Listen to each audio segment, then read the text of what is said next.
Ayan, morning, mapagpalang araw sa inyong mga kagre.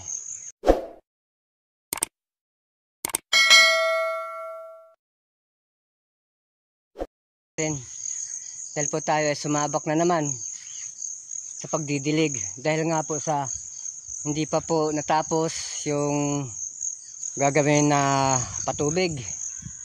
Kaya siyempre, lagi po natin agapan ang ating tanim.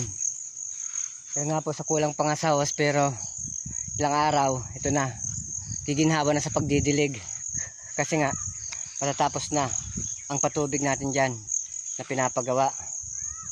Kaya, tulad nga sa sinasabi ko sa inyo, after 3 days, pagkakatanim niya, sikapin nyo pong diligan.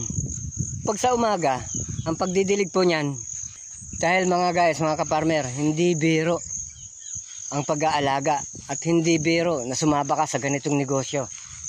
Pagtatanim ng kalamansi yan. Siyempre, kinakailangan din ng kalamansi na madiligan siya. Tulad din ng tao na kahit wala tayong ginagawa, makakaramdam tayo ng uhaw. Ito pa kaya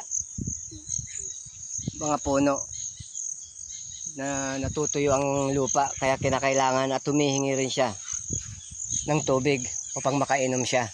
Ganun pa man, para ang kanyang mga ugat, dahil bata pa nga siya, bagong tanim lang, lalo siyang lumago sa ilalim at kakapit siya. Kaya lagi po tayong mag-monitor umaga't hapon sa ating kalamansi.